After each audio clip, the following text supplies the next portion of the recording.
नमस्कार विद्यार्थियों, टूलशाला में आपका स्वागत है। आज की इस क्लास में हम नशीले पदार्थों के दुरुपयोग यानी सब्सटेंस अब्यूज से जुड़े 20 बहुत महत्वपूर्ण प्रश्न पढ़ने वाले हैं।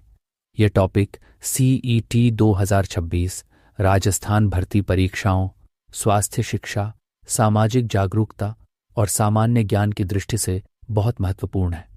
आज की क्लास में हम ओपियोइड्स, NDPS अधिनियम, शराब छोड़ने पर होने वाले विड्रॉल, डिलीरियम ट्रेमेंस, नशीले पदार्थों के वर्ग, शारीरिक और मनोवैज्ञानिक निर्भरता, स्कूल स्तर पर शुरुआती पहचान, कोकीन और dopamine, harm reduction, inhalant abuse, नशा मुक्ति औषधियाँ, कैनबिस, MDMA, फेंटानिल, नशा मुक्त भारत अभियान और ओपियोइड ओवरडोज जैसे महत्वपूर्ण विषयों को समझेंगे। ध्यान रखिए, ये क्लास केवल शैक्षिक और जागरूकता उद्देश्य से है। किसी भी नशे, ओवरडोज, विड्रॉल या मानसिक स्वास्थ्य संकट की स्थिति में तुरंत डॉक्टर, अस्पताल या आपातकालीन सेवा से संपर्क करना चाहिए। तो चलिए पहला प्रश्न शुरू करते हैं। विद्यार्थियों, पहला प्रश्न ओपियोइड्स के प्रभाव से संबंधित है। अभिकथन दिया गया है कि हेरोइन और मॉर्फिन जैसे ओपियोइड्स CNS यानी केंद्रीय तंत्रिका तंत्र और GI ट्रैक्ट यानी पाचन तंत्र को धीमा करते हैं, जिससे सांस की गति बहुत कम हो सकती है। कारण दिया गया है कि ओपियोइड्स म्यू ओपियोइड रिसेप्टर्स से जुड़कर दर्द संकेतों को रोकते हैं और रिवॉर्ड पाथवे में डोपामाइन का कृत्रिम उछाल पैदा करते हैं। अब प्रश्न है, क्या अभिकथन सही है? क्या कारण सही है?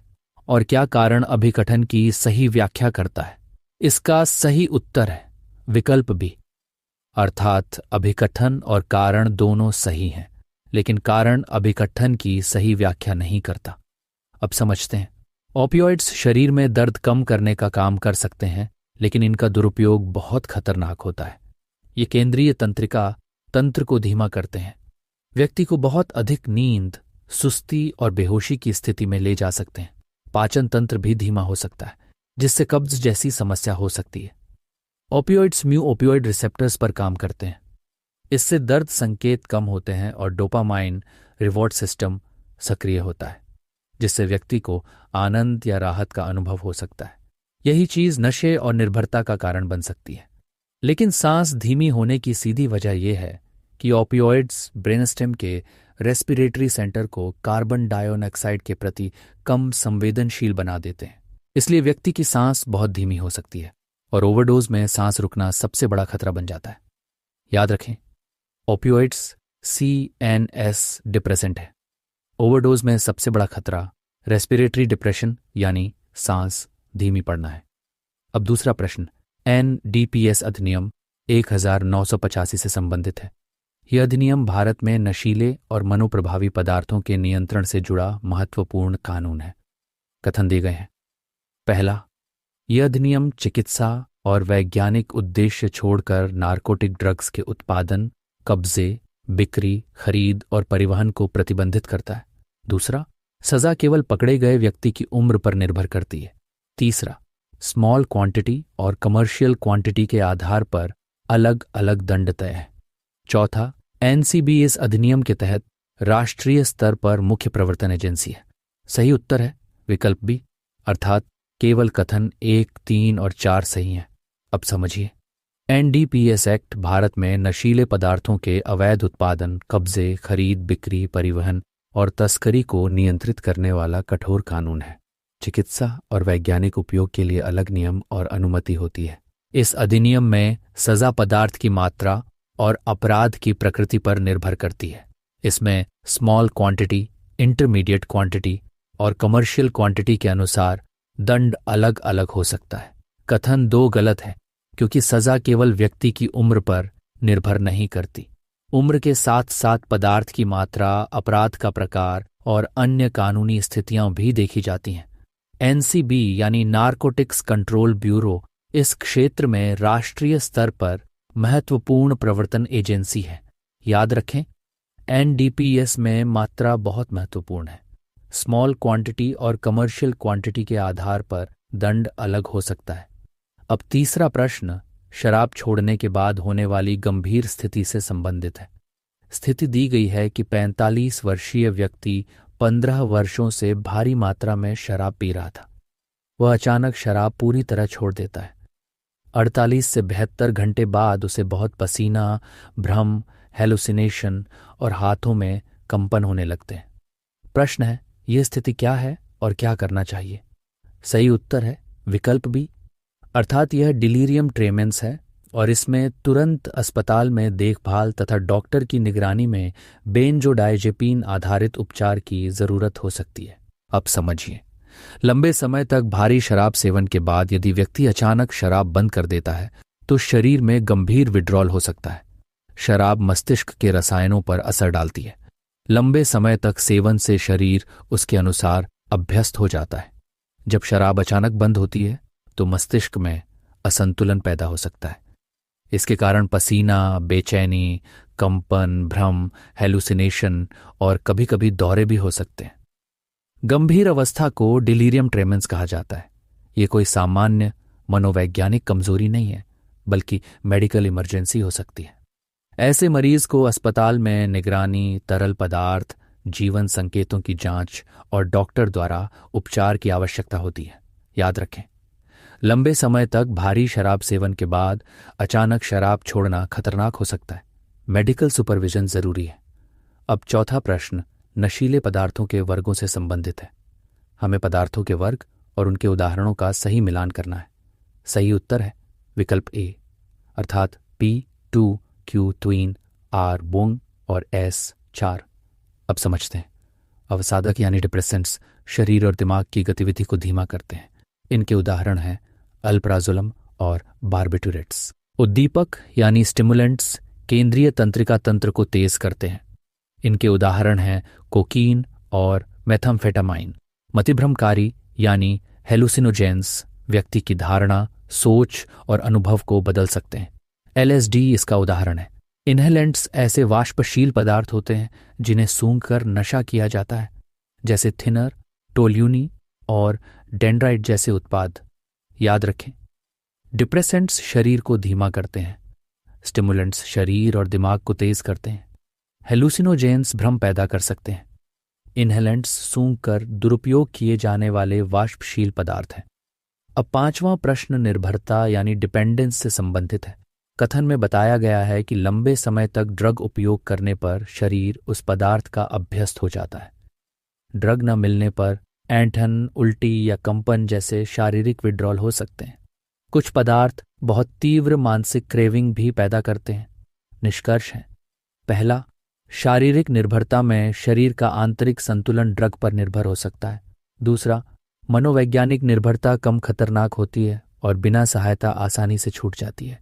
सही उत्तर है विकल्प ए, अर्थात केवल निष्कर्ष एक सही है। अब समझिए, शारीरिक निर्भरता में शरीर की रसायन प्रक्रिया उस पदार्थ की मौजूदगी के अनुसार ढल जाती है। जब वह पदार्थ नहीं मिलता तो शरीर विरोधी प्रतिक्रिया देता है। इसे विड्रॉल कहते हैं। इसमें पसीना, उल्टी, ऐंठन, कंपन, बेचैनी या गंभीर मामलों में दौरे तक हो सकते हैं। दूसरा निष्कर्ष गलत है। मनोवैज्ञानिक निर्भरता यानी क्रेविंग, आदत और मजबूरी वाला उपयोग बहुत शक्तिशाली हो सकता है। कई बार व्यक्ति शारीरिक रूप से ठीक होने के बाद भी मानसिक क्रेविंग के कारण फिर से नशे की ओर लौट जाता है। इसे रिलैप्स कहा जाता है। इसलिए काउंसलिंग, परिवार का समर्थन और सही उपचार बहुत जरूरी है। याद रखें, डिपेंडेंस केवल शरीर की नहीं होती, मन की क्रेविंग भी रिलैप्स करा सकती है। अब छठा प्रश्न स्कूल स्तर पर नशे के शुरुआती संकेतों से संबंधित है। स्थिति है कि एक शिक्षक देखता है कि 16 वर्षीय छात्र के अंक अचानक गिर गए हैं।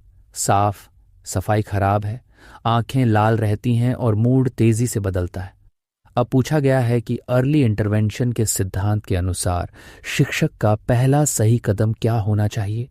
सही उत्तर है विकल्प बी, अर्थात छात्र से अकेले में सहानुभूतिपूर्वक बात करनी चाहिए और काउंसलर तथा माता पिता के साथ सहायता योजना बनानी चाहिए।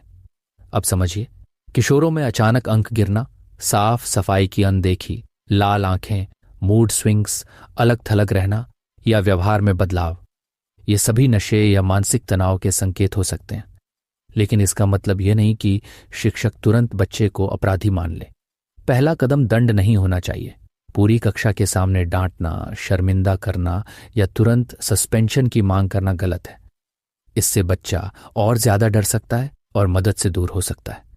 सही तरीका है अकेले में शांत और बिना निर्णयात्मक रवैये के बात करना, बच्चे की स्थिति को समझना, स्कूल काउंसलर और परिवार को विश्वास में लेना तथा सही सहायता योजना बनाना। याद रखें, नशे के संकेत दिखें तो कलंक नहीं लगाना है। निजी बातचीत, काउंसलिंग और परिवार का समर्थन जरूरी है। अब 7वां प्रश्न कोकीन और डोपामाइन पाथवे से संबंधित है। अभिकथन है कि कोकीन लेने के तुरंत बाद व्यक्ति को अत्यधिक ऊर्जा, उत्साह और आत्मविश्वास महसूस हो सकता है। कारण दिया गया है कि कोकीन डोपामाइन रीअपटेक ट्रांसपोर्टर्स को ब्लॉक करती है, जिससे सिनेप्स में डोपामाइन जमा रहता है और रिसेप्टर्स को लगातार उत्तेजित करता है।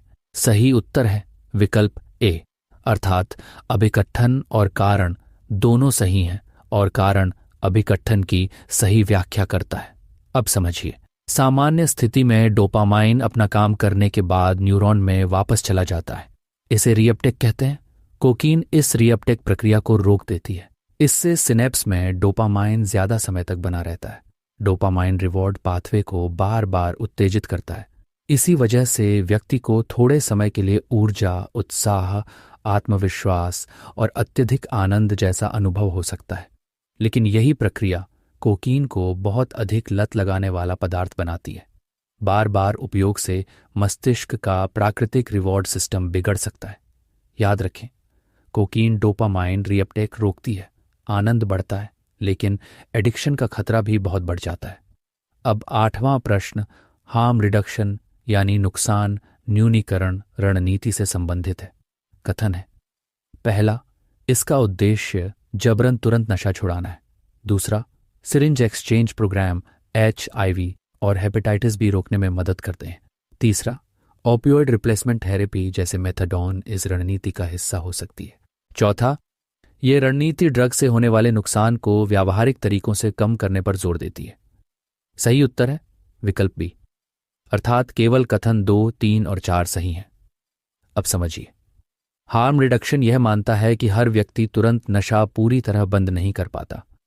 इसलिए इसका उद्देश्य है ओवरडोज, संक्रमण, सामाजिक नुकसान और जोखिम भरे व्यवहार को कम करना। सिरिंज एक्सचेंज प्रोग्राम से संक्रमित सुइयों के उपयोग को कम किया जा सकता है, जिससे HIV और हेपेटाइटिस जैसी बीमारियों का खतरा घटता है।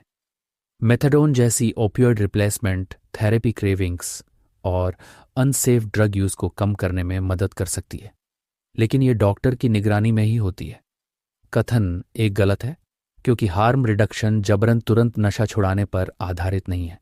ये व्यावहारिक सुरक्षा और स्वैच्छिक सहायता पर आधारित है। याद रखें, हार्म रिडक्शन का मतलब है व्यावहारिक सुरक्षा, स्वैच्छिक सहायता और नुकसान कम करना। अब 9वां प्रश्न इनहेलेंट एब्यूज से संबंधित है। स्थिति है कि कुछ किशोर व्हाइटनर और डेंड्राइट गोंद को प्लास्टिक बैग में डालकर सूंघते हुए दिखते हैं। प्रश्न है, इन वाष्पशील पदार्थों को सीधे और अधिक मात्रा में सूंघने का सबसे तात्कालिक और जानलेवा खतरा क्या है? सही उत्तर है विकल्प बी, अर्थात सडन स्निफिंग डेथ सिंड्रोम, जिसमें अचानक कार्डियक एरिथमिया हो सकती है। अब समझिए, व्हाइटनर, थिनर, स्प्रे उत्पाद और गोंद में वाष्पशील हाइड्रोकार्बन हो सकते हैं।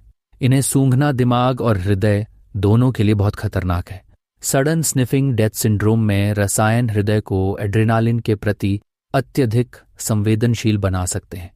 ऐसी स्थिति में डरना, दौड़ना या उत्तेजना जैसी छोटी ट्रिगर भी खतरनाक वेंट्रिकुलर एरिथमिया पैदा कर सकती है। सबसे महत्वपूर्ण बात, ऐसा पहली बार उपयोग करने पर भी हो सकता है, इसलिए इसे हल्का या सुरक्षित नशा समझना बहुत बड़ी गलती है। याद रखें, इनहेलेंट्स हल्का नशा नहीं है। पहली बार में भी अचानक हृदय गति रुकने से मौत हो सकती है। अब 10वां प्रश्न नशा मुक्ति में उपयोग होने वाली दवाओं से संबंधित है। हमें दवा और उसके कार्य का सही मिलान करना है। सही उत्तर है विकल्प ए, अर्थात P3, Q4, R2 और S1। अब समझते हैं, डायसल्फिरम शराब के साथ अप्रिय प्रतिक्रिया पैदा करता है, इसलिए इसका उपयोग शराब से अरुचि पैदा करने वाली उपचार पद्धति में किया जा सकता है। मेथाडोन एक लंबे असर वाला ओपियोइड एगोनिस्ट है। यह हेरोइन जैसी ओपियोइड ड्रग्स की क्रेविंग्स और विड्रॉल को चिकित्सकीय रूप से नियंत्रित तरीके से कम करने में मदद कर सकता है। नालोक्सोन ओपियोइड ओवरडोज में उपयोगी एंटीडोट है। यह ओपियोइड रिसेप्टर्स से ओपियोइड प्रभाव को हटाकर सांस वापस लाने में मदद कर सकता है। Nicotine patch nicotine replacement therapy का उदाहरण है। यह तंबाकू छोड़ने में मदद कर सकता है। याद रखें, डाइसल्फिरम शराब से अरुचि, methadone opioid substitution, naloxone overdose बचाव, निकोटीन पैच निकोटीन रिप्लेसमेंट। अब 11वां प्रश्न कैनबिस यानी गांजा और मानसिक स्वास्थ्य जोखिम से संबंधित है। अभिकथन है कि कैनबिस को पूरी तरह हानिरहित प्राकृतिक जड़ी बूटी मानना गलत है। नियमित सेवन किशोरों में साइकोसिस और स्किजोफ्रेनिया का खतरा बढ़ा सकता है। कारण दिया गया है कि कैनबिस का सक्रिय घटक THC मस्तिष्क के हिप्पोकैम्पस और प्रीफ्रंटल कॉर्टेक्स में CB1 रिसेप्टर्स को प्रभावित करता है, जो मेमोरी और डिसीजन मेकिंग से जुड़े हैं। सही उत्तर है विकल्प ए, अर्थात अभिकथन और कारण दोनों सही हैं और कारण अभिकथन की सही व्याख्या करता है। अब समझिए, कई युवाओं में यह भ्रम होता है कि गांजा प्राकृतिक है, इसलिए सुरक्षित है, लेकिन प्राकृतिक होना हमेशा सुरक्षित होने की गारंटी नहीं है। कैनबिस में मौजूद THC मस्तिष्क के उन हिस्सों को प्रभावित कर सकता है जो स्मरण शक्ति, निर्णय क्षमता, भावनात्मक नियंत्रण और व्यवहार से जुड़े होते हैं। किशोरों का मस्तिष्क अभी विकासशील होता है, इसलिए उन पर इसका प्रभाव अधिक गंभीर हो सकता है। जिन युवाओं में मानसिक बीमारी का आनुवंशिक जोखिम पहले से हो, उनमें कैनबिस साइकोसिस या स्किजोफ्रेनिया जैसी गंभीर मानसिक समस्याओं को ट्रिगर कर सकता है। याद रखें, कैनबिस प्राकृतिक हो सकता है, लेकिन हानिरहित नहीं। किशोरों के विकासशील मस्तिष्क के लिए यह खतरनाक हो सकता है। अब 12वां प्रश्न नशीले पदार्थों के दुरुपयोग को रोकने के स्तरों से संबंधित है। कथन है, पहला, स्कूल अवेयरनेस और life skills training primary prevention है। दूसरा, शुरुआती यूजर्स की पहचान और काउंसलिंग सेकेंडरी प्रिवेंशन है। तीसरा, लंबे समय से नशे के शिकार लोगों को डिटॉक्स और रिहैब भेजना टर्शियरी प्रिवेंशन है। चौथा, प्राइमरी प्रिवेंशन का लक्ष्य नए केसेस रोकना है। सही उत्तर है विकल्प डी, अर्थात चारों कथन सही हैं। अब समझिए, पब्लिक हेल्थ मॉडल में रोकथाम के 3 मुख्य स्तर होते हैं। पहला है प्राइमरी प्रिवेंशन। इसका उद्देश्य समस्या शुरू होने से पहले ही रोकना है, जैसे स्कूलों में जागरूकता, लाइफ स्किल्स शिक्षा, रिफ्यूजल स्किल्स और नशे के दुष्प्रभावों की जानकारी। दूसरा है सेकेंडरी प्रिवेंशन। इसमें शुरुआती संकेतों को पहचान कर जल्दी काउंसलिंग और सहायता दी जाती है ताकि समस्या गंभीर न बने। तीसरा है टर्शियरी प्रिवेंशन। इसमें जो व्यक्ति गंभीर एडिक्शन में जा चुका है उसे डिटॉक्स, रिहैब, काउंसलिंग और नॉर्मल लाइफ में वापसी के लिए सहायता दी जाती है। याद रखें, प्राइमरी पहले रोकना, सेकेंडरी जल्दी पहचान, टर्शियरी रिहैब और रिकवरी। अब 13वां प्रश्न MDMA यानी एक्सटेसी या मॉली से संबंधित है। स्थिति है कि एक संगीत समारोह में 22 वर्षीय युवती MDMA लेती है। कुछ घंटों बाद लगातार डांस, डिहाइड्रेशन, शरीर का तापमान 106 डिग्री फ़ारेनहाइट और मांसपेशियों के ब्रेकडाउन के कारण वह बेहोश हो जाती है। प्रश्न है, इस सिंथेटिक ड्रग एब्यूज का यह घातक प्रभाव क्या कहलाता है? सही उत्तर है विकल्प बी, अर्थात सेरोटोनिन सिंड्रोम और सीवियर हाइपरथर्मिया। अब समझिए, MDMA मस्तिष्क में सेरोटोनिन न्यूरोट्रांसमीटर की मात्रा को बहुत बढ़ा सकता है। सेरोटोनिन मूड, टेम्परेचर रेगुलेशन और अन्य फंक्शन से जुड़ा होता है। जब सेरोटोनिन बहुत ज्यादा बढ़ जाता है तो शरीर का तापमान नियंत्रित करने की क्षमता बिगड़ सकती है। अगर व्यक्ति गर्म वातावरण में लगातार डांस कर रहा हो और पानी की कमी हो जाए तो बॉडी टेम्परेचर खतरनाक स्तर तक पहुंच सकता है। इससे मांसपेशियों का breakdown, kidney failure, multi organ failure और डेथ तक का खतरा हो सकता है। याद रखें, MDMA में बड़ा खतरा है सेरोटोनिन ओवरलोड और गंभीर हाइपरथर्मिया। अब 14वां प्रश्न नशीले पदार्थों के सामान्य या स्ट्रीट नामों से संबंधित है। हमें पदार्थों और उनके प्रचलित नामों का सही मिलान करना है। सही उत्तर है विकल्प ए, अर्थात P2, Q1, R4 और S3। अब समझते हैं। LSD को अक्सर एसिड या स्टैम्प कहा जाता है क्योंकि यह कई बार ब्लॉटर पेपर या स्टैम्प जैसे रूप में मिलता है। कोकीन को कोक, क्रैक या एस्नो जैसे नामों से जाना जाता है। मेथाम्फेटामाइन को क्रिस्टल मेथ या आइस कहा जा सकता है। मिलावटी हेरोइन को कई जगह स्मैक या ब्राउन शुगर कहा जाता है। याद रखें, LSD एसिड या स्टैम्प, कोकीन कोक, क्रैक या स्नो, मेथाम्फेटामाइन आइस या क्रिस्टल मेथ, हेरोइन स्मैक या ब्राउन शुगर। अब 15वां प्रश्न टॉलरेंस और क्रॉस टॉलरेंस से संबंधित है। कथन है कि लंबे समय तक ड्रग जैसे अल्प्राजोलम लेने पर समान प्रभाव के लिए डोज बढ़ानी पड़ सकती है। समान क्लास की दूसरी ड्रग पर भी शरीर रेजिस्टेंस दिखा सकता है। निष्कर्ष है, पहला, टॉलरेंस में रिसेप्टर्स सेंसिटिविटी खो सकते हैं। दूसरा, क्रॉस टॉलरेंस समान रिसेप्टर पाथवे वाली ड्रग्स के बीच हो सकती है। सही उत्तर है विकल्प सी, अर्थात निष्कर्ष 1 और 2 दोनों सही हैं।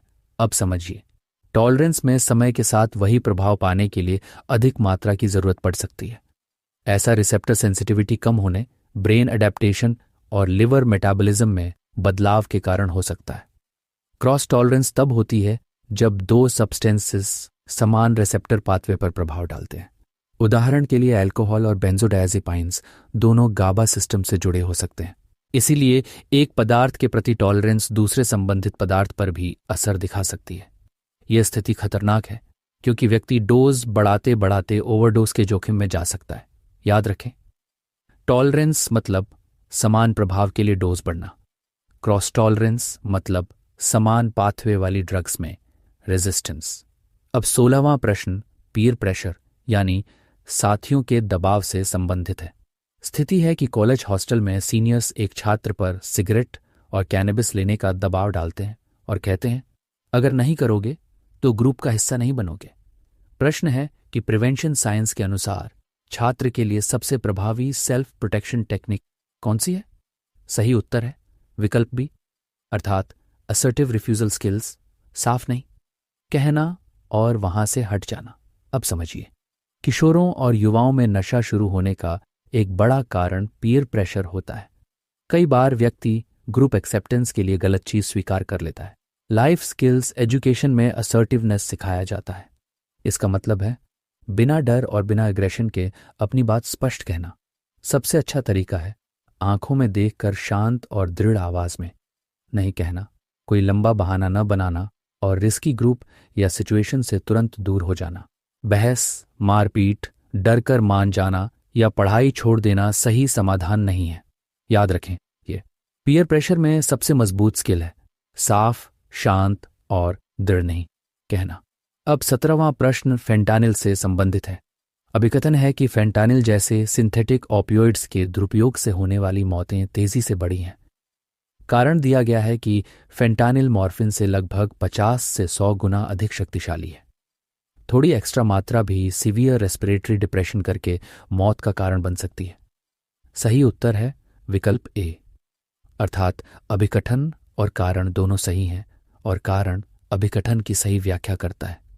अब समझिए, फेंटानिल एक बहुत शक्तिशाली ओपियोइड पेन किलर है जिसका चिकित्सा उपयोग नियंत्रित परिस्थितियों में किया जाता है, लेकिन इसका इलीगल मिसयूज अत्यंत खतरनाक है। अवैध ड्रग मार्केट में फेंटानिल को हेरोइन या अन्य पदार्थों में मिलाया जा सकता है। यूजर को वास्तविक पोटेंसी का पता नहीं चलता। बहुत कम मात्रा भी शरीर के ब्रीदिंग सेंटर को दबाकर कुछ मिनटों में फेटल ओवरडोज कर सकती है। इसलिए फेंटानिल से जुड़े ओवरडोज मामलों में सबसे बड़ा खतरा सांस रुकना है। याद रखें, फेंटानिल बहुत पोटेंट है, ओवरडोज में सबसे बड़ा खतरा सांस रुकना है।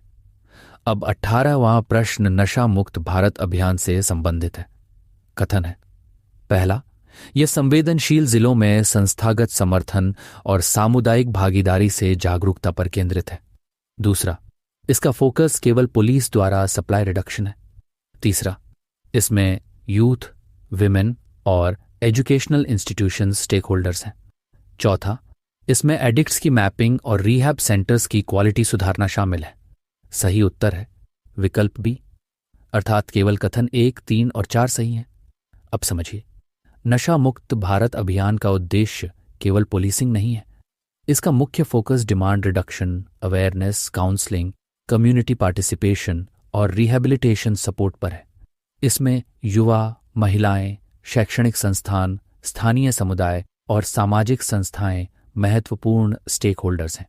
नशे की समस्या से जूझ रहे लोगों की पहचान, उन्हें ट्रीटमेंट और रिहैबिलिटेशन से जोड़ना तथा रिहैब सेंटर्स की क्वालिटी सुधारना भी महत्वपूर्ण हिस्सा है।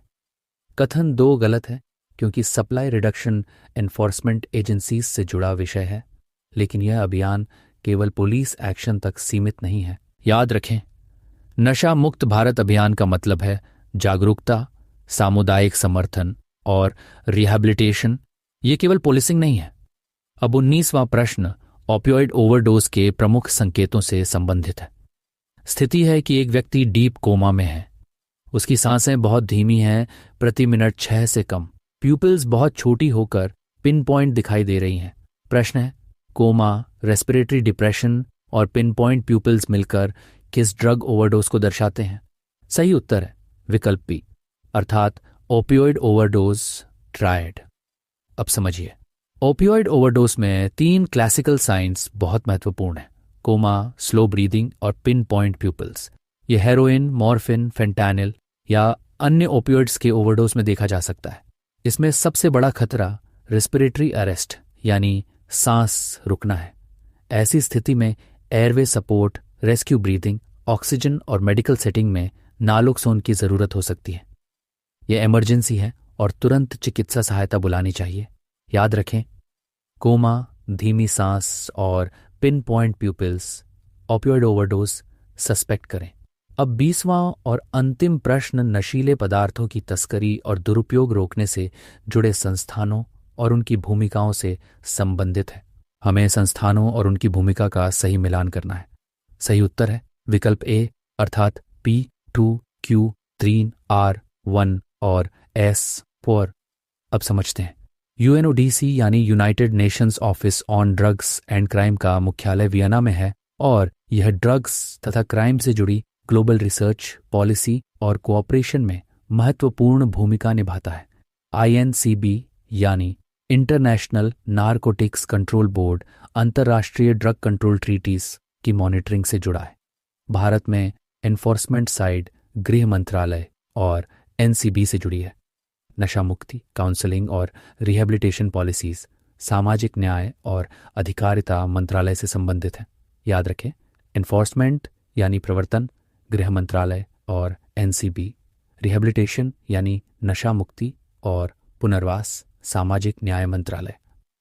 विद्यार्थियों, अब पूरी क्लास की एक छोटी सी पुनरावृत्ति करते हैं।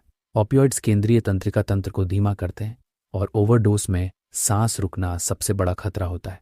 NDPS अधिनियम में पदार्थ की मात्रा के आधार पर दंड बदल सकता है।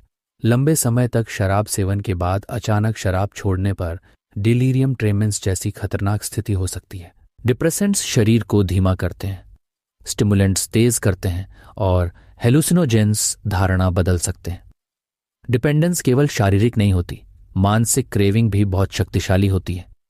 स्कूल स्तर पर नशे के संकेत दिखे तो बच्चे को शर्मिंदा नहीं करना चाहिए, बल्कि निजी बातचीत और काउंसलिंग की ओर ले जाना चाहिए।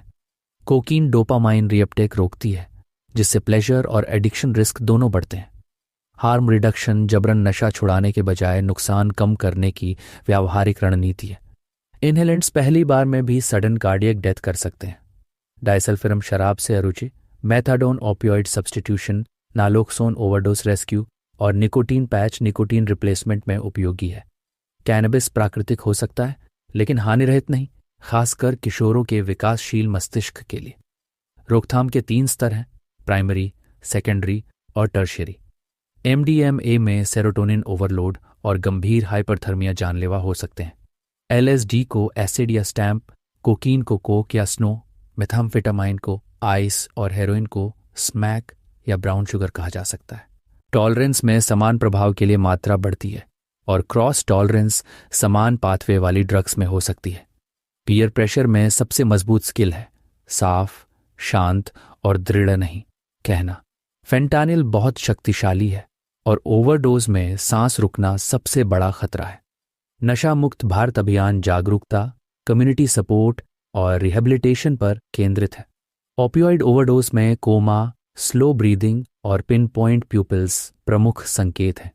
नशा नियंत्रण में यूएनओडीसी, आईएनसीबी, एनसीबी और सामाजिक न्याय मंत्रालय जैसी संस्थाओं की अलग अलग भूमिकाएं हैं। तो विद्यार्थियों, आज हमने नशीले पदार्थों के दुरुपयोग से जुड़े 20 महत्वपूर्ण प्रश्नों को आसान भाषा में समझा। यदि यह क्लास आपको उपयोगी लगी हो तो वीडियो को लाइक करें, चैनल को सब्सक्राइब करें और कमेंट में अपना स्कोर ज़रूर बताएं। मिलते हैं अगली क्लास में एक नए महत्वपूर्ण विषय के साथ। धन्यवाद।